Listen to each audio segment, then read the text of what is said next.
In this part of my tutorial series, we will cover animation polishing.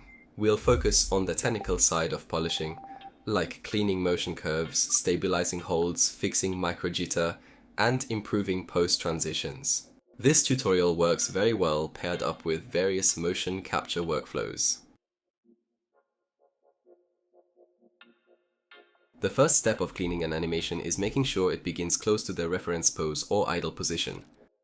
When we import the reference idle sequence, we can see how far the imported animation drifted. This allows us to later use the root transform bone to move the animation cleanly around its primary axis, without fighting offsets, drift, or unexpected rotations. After we clean up the ground contact of the feet roughly, we can smooth the transition between the reference pose and our imported animation. It's a clean habit which will come in handy when mixing various animations. The second step is creating a placeholder camera animation which will follow the character or object we will be polishing. I will do it in Motion Editor using the puppeteering method.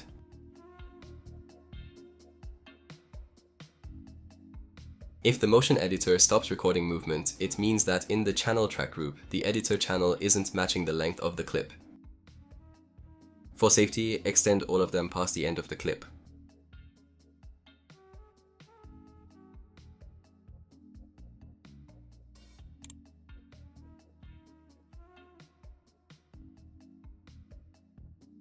Apply smooth on the camera for a comfortable workflow later.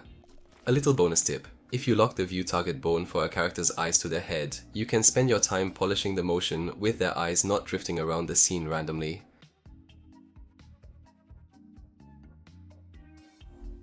The third step is the first real cleaning pass. First, find an area where the character is static and begins transitioning into a new pose.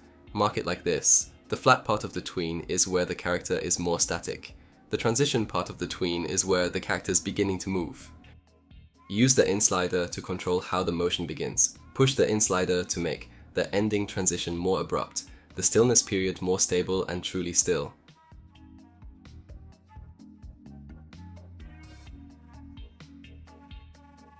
I will repeat this process many times across the entire polishing process. We can include the camera in the polishing process. The camera matching the new motion timing we are establishing will help you stay focused. I personally slide the in slider by around 50% every time because I like there to be constant movement to my characters, but this is very context dependent. For more cartoony animations, I choose in slider values like 80 or 90%. We can disable the legs and pelvis and only smooth the torso.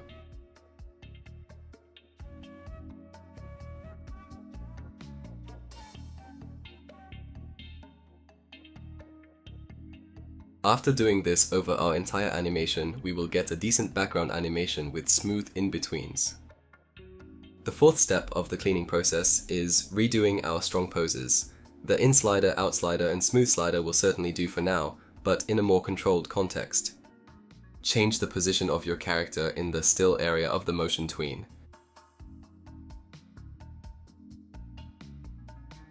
I will use the in slider to make complete stillness up until the moment the movement resumes. I will pose the fingers in the area that we marked with stillness to a fist, as if he was grabbing a sword during this section.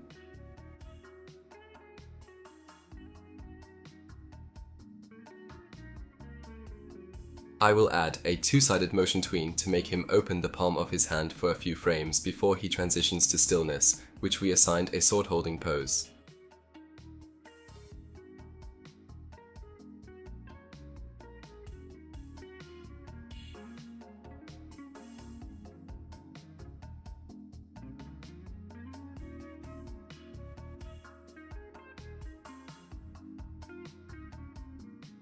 I will add another two-sided motion tween to make the sword pull-out animation more refined.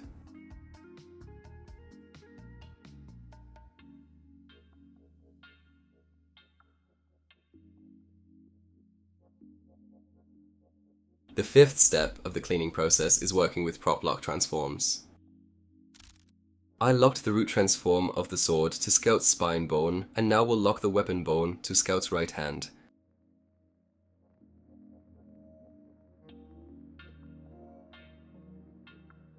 Since the weapon bone is locked to Scout's hand across the entire animation, the sword will match the position of the hand.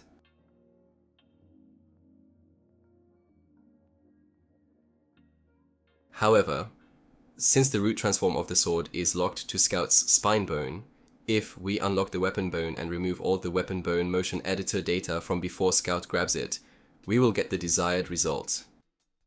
Here's a delicate trick. If we lock the weapon bone to world global position, lock the root transform to a random character bone, and remove all proceeding motion from it, we can unlock the weapon bone and puppeteer some jiggle physics for the weapon bone using the axis of the root transform.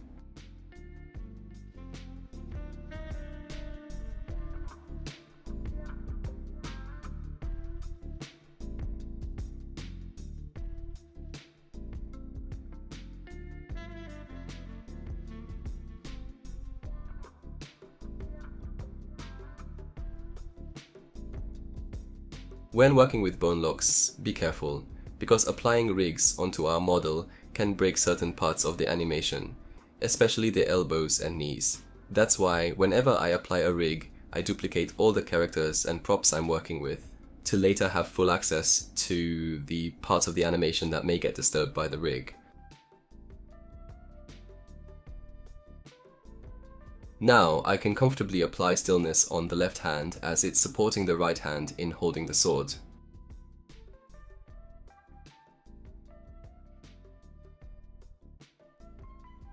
At the end, select the area where the stillness ends and drag the in slider by over 80%.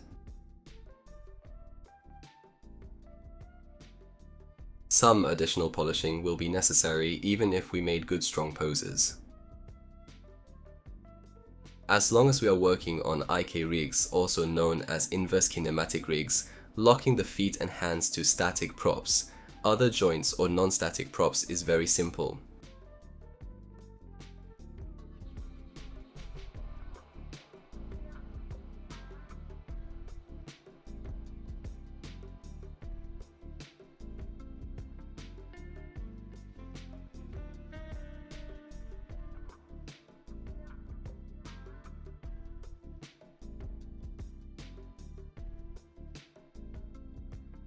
Now, all we need to do is detach the animation from the checkpoint 1B to the duplicated checkpoint 1 characters and props, and the animation is ready for the last stage if this process was to be repeated only once. Make sure you only copy detached rig animation to detached rig duplicate.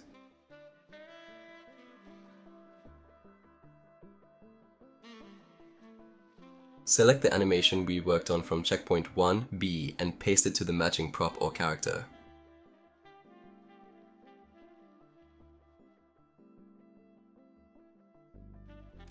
I have just shown you all steps necessary to polish animation to a decent level, but let me discuss some things that will come in handy.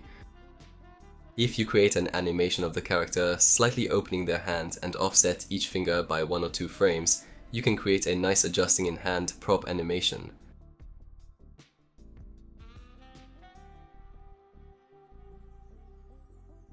The motion editor is great because it makes it very clear what kind of arc a joint is moving on. Knowing this, it's usually aesthetically pleasing to have the fingers follow that arc, at least loosely, so the motion feels more natural and cohesive.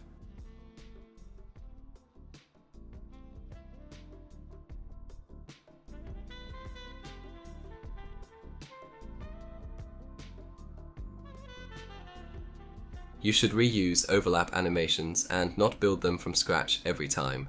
In my Patreon animation tier, I included a lot of TF2 overlap animations. The Scout dog tags are notoriously hard to animate, but if we lock the dog tag 0 to spine 3 and import my overlap animation, we can copy-paste it along the timeline and get realistic secondary motion.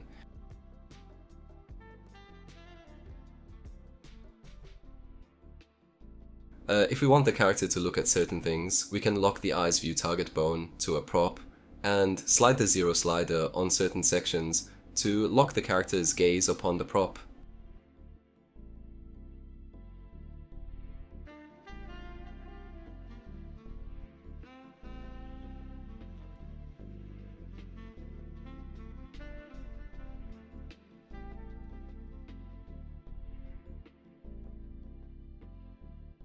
We can lock the finished weapon animation onto the TF2 mercenary model, then slide the 0 slider on the weapon bones. This bakes the weapon animation onto the mercenary skeleton. Because of this, we can later import other weapons from the Add Team Fortress item menu without losing the prop animation.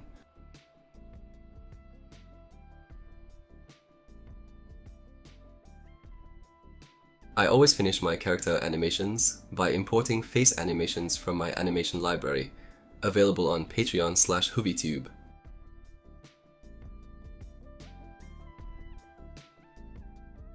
If this tutorial feels overwhelming, I recommend watching my previous animation tutorials from the HoovyTube tutorials playlist.